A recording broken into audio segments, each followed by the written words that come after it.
Assalamualaikum warahmatullahi wabarakatuh. Good morning. How are you today?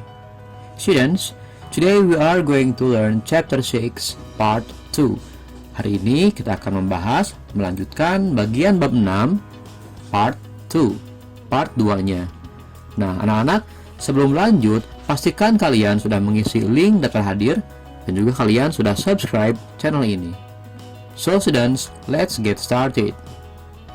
Anak-anak semuanya, pada bagian video ini kita akan membahas lanjutan part 1, yaitu part 2 mengenai actions and functions of people, animals, and things. Jadi kali ini kita akan bahas mengenai aksi dan fungsi dari orang, hewan, dan benda yang mencakup pekerjaan dan kebiasaan, kemudian hewan dan aktivitasnya, dan terakhir mengenai benda dan fungsinya.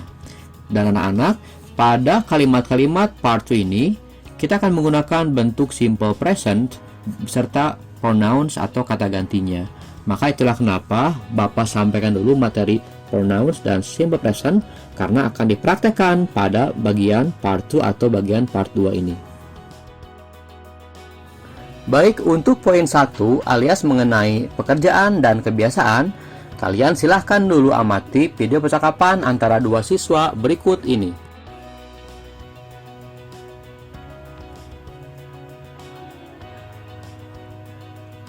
Good morning, Didi.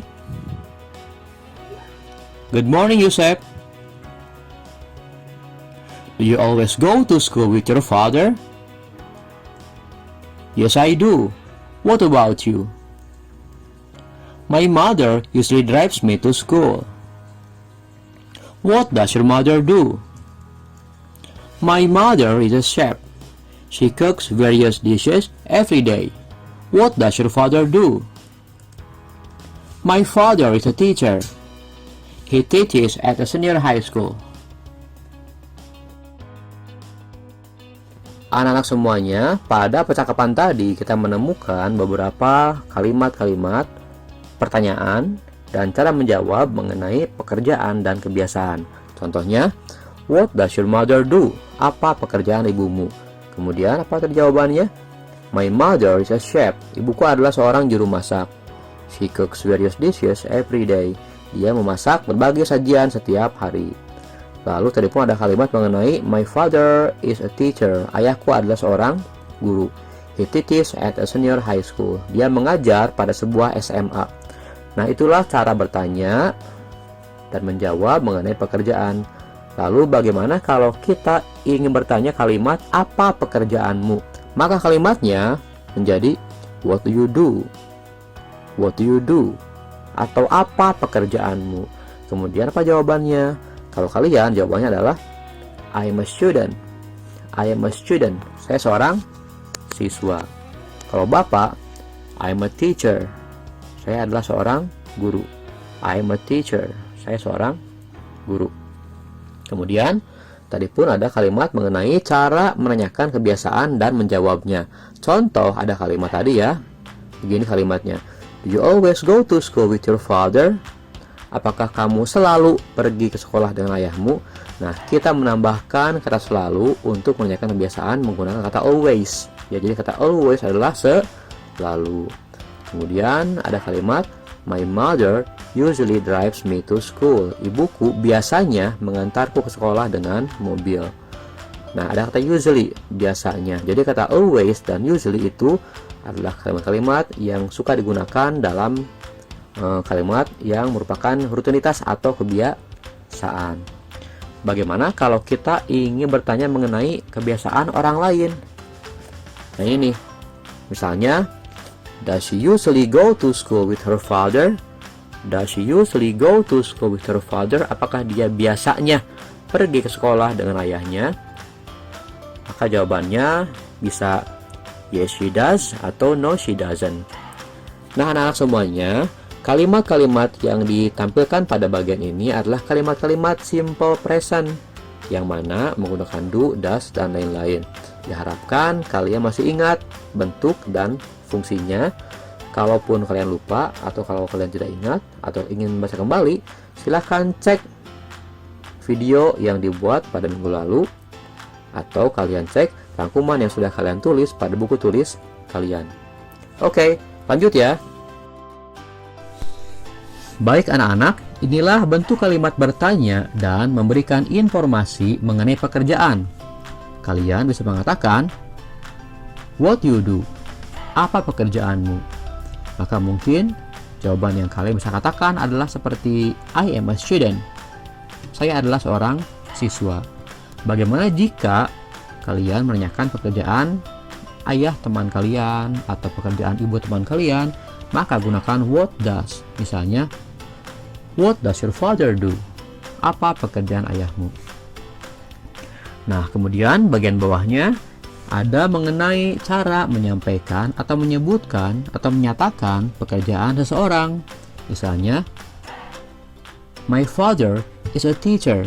Ayahku adalah seorang guru.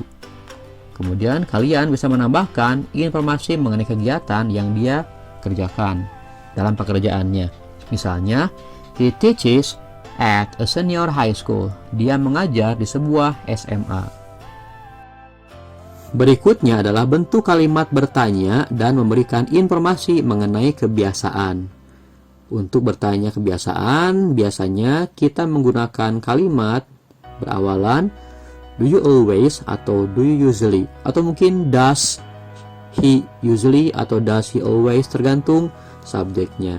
Contoh kalimatnya, do you always study every evening? Apakah kamu selalu belajar setiap malam? Atau, does your father usually drive every morning? Apakah ayahmu biasanya mengemudi setiap pagi? Di sini kita pakai always dan usually sebagai tanda atau penanda kalimat yang bertanya mengenai kebiasaan. Kemudian begitupun dalam menyatakan kebiasaan. Untuk menyatakan kebiasaan, kita bisa memulainya dengan subjek, kemudian gunakan kata always atau usually. Misalnya, I always study every morning. I always study every morning. Saya selalu belajar setiap pagi. Bagaimana kalau orang lain atau dia misalnya ya, anak-anak? Contoh kalimatnya, she always waters the flowers every morning. Dia selalu menyiram bunga-bunga setiap pagi. Atau he usually goes to the farm at 7 in the morning. Dia biasanya pergi ke kebun pada jam 7 pagi. Jadi kegiatannya tergantung mau bilang apa, tinggal tambahkan setelah always atau usually. Tambahkan kata kerja atau kegiatan yang dia atau saya sering atau selalu atau biasanya kerjakan. Berikutnya, kita akan belajar mengenai cara menyatakan hewan dan aktivitasnya. Misalnya pada berikut ini mengenai gambar seekor kupu-kupu. Kalimat awalnya kita bisa menyatakan jenisnya. Misalnya, it is a butterfly. It is a butterfly. Ini adalah seekor kupu-kupu. It has beautiful wings. It has beautiful wings. Dia memiliki sayap yang indah. Kita gunakan it has untuk menyebutkan dia memiliki. Nah, tambahkan ciri fisiknya untuk membuat kalimat yang menyatakan atau menunjukkan ciri fisik dari hewan ini. It has beautiful wings. Dia memiliki sayap yang indah. It flies.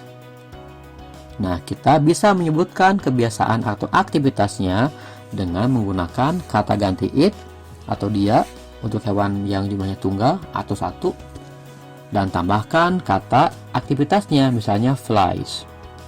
Diulangi ya. It is a butterfly. It has beautiful wings. It flies. Nah, di sini kalimatnya kita gunakan it is atau it is untuk ditambahkan dengan a butterfly saat kita membuat kalimat ini adalah seekor kupu-kupu. Gunakan it is, tambahkan a butterfly untuk menyatakan jenis dari hewan ini. Lalu gunakan it has atau dia memiliki, kemudian tambahkan ciri fisiknya, misalnya beautiful wings, untuk membuat kalimat yang menunjukkan ciri fisik dari hewan ini. Lalu gunakan it atau dia, dan tambahkan kata kerja untuk menunjukkan aktivitas dari hewan ini. Baik, biar lebih jelas, kita akan bahas hewan yang lain ya. Gunakan it is, it has, dan aktivitasnya untuk membuat kalimat sederhana mengenai hewan dan aktivitasnya. Contohnya, seekor kerbau ini anak-anak. It is a buffalo. It is a buffalo. It has 2 horns. It has 2 horns. It eats grass every day. Di sini kita buat kalimat it is, kemudian tambahkan jenis hewannya. It is a buffalo. Dia adalah seekor, atau ini adalah seekor kerbau. Kemudian kita gunakan it has, tambahkan ciri fisiknya, 2 horns, 2 tanduk, untuk membuat kalimat yang menunjukkan ciri fisik dari kerbau ini.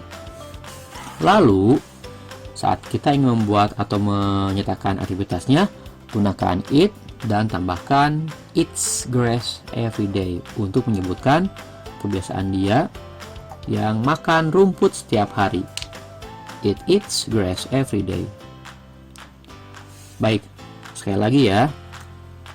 Nah, contoh mengenai seekor kucing. It is a cat. It is a cat. It has ginger fur. It has ginger fur. It licks its fur every day. Nah, contohnya ini adalah seekor kucing. It is a cat. Kemudian dia memiliki bulu berwarna oranye. It has ginger fur. Lalu, it licks its fur every day. Dia menjilati bulunya setiap hari. Nah, gunakan it is, kemudian a cat untuk menyebutkan jenis hewannya. Lalu it has, dia memiliki, dengan ginger fur untuk membuat kalimat mengenai ciri fisiknya. Lalu kita bisa menambahkan kebiasaan atau aktivitasnya menggunakan it dan tambahkan kata kerjanya. Contoh, it licks its fur every day. Dia menjilati bulunya setiap hari. Bisa kan? Berikutnya, kita akan belajar bagaimana cara menyebutkan nama benda dan fungsinya secara sederhana. Contoh, pada video ini ada Didi yang akan menjelaskan mengenai tas. Contoh kalimatnya, dia mengatakan, "This is a bag. We put books and pens in it." Dia bilang, ini adalah sebuah tas. This is a bag. Kemudian dia bilang, we put books and pens in it. Kita menaruh buku dan pulpen di dalamnya. Nah, pada kalimat yang kedua, Didi menyebutkan fungsi dari barang tersebut, yaitu kita menaruh buku dan pulpen di dalamnya. Jadi, contoh kalimat untuk menyatakan fungsi, kita bisa menggunakan kata we atau kita dan tambahkan apa kegiatan atau aktivitas yang kita perbuat dengan benda tersebut untuk menyatakan fungsinya. Ulangi ya, dia bilang this is a bag. Ini adalah sebuah tas. Kemudian dia bilang we put books and pens in it. Kita menaruh buku dan pulpen di dalamnya. Pada kalimat kedua, dia mengatakan we put books and pens in it untuk menunjukkan fungsi dari tas ini sebagai tempat untuk menyimpan pulpen dan buku. Agar lebih jelas lagi, amati contoh yang kedua. Contoh, Didi akan menyebutkan benda dan fungsi mengenai benda tersebut, yang dalam hal ini adalah sebuah kursi ya anak-anak. Misalnya, dia bilang, this is a chair. Ini adalah sebuah kursi. We sit on it. We sit on it. Kita duduk di atasnya. Nah, anak-anak, untuk menyatakan ini, maka kita bisa menggunakan this is, kemudian tambahkan apa bendanya. Contoh, this is a chair. Ini adalah sebuah kursi. Kemudian kita menggunakan kata we dan tambahkan apa kegiatan yang kita perbuat pada benda itu untuk menyatakan fungsinya. Misalnya, we sit on it. We sit on it. Kita duduk di atasnya. We sit on it. Nah, itulah contoh kalimat-kalimat yang menyatakan atau menyebutkan benda dan fungsinya. Kalian nanti silahkan di rumah coba temukan benda lainnya dan kira-kira kita gunakan untuk apa. Tinggal tambahkan we dan tambahkan kata kerjanya. Students, we have learned chapter 6 part 2. Hari ini kalian telah mempelajari bab 6 bagian 2-nya yang mencakup pekerjaan dan kebiasaan, kemudian hewan, ciri fisik dan aktivitasnya, dan terakhir tadi mengenai benda dan fungsinya. Papa harapkan kalian bisa memahaminya, dan bila masih belum paham, kalian silahkan cek ulang bagian video yang kalian belum pahamnya, serta nanti jangan lupa buatkan rangkuman di buku tulis kalian. So, students, that's all for today. Thanks for watching. If you still have questions, you can ask me on WhatsApp or Google Classroom. So, thanks for watching. See you later. Wassalamualaikum warahmatullahi wabarakatuh.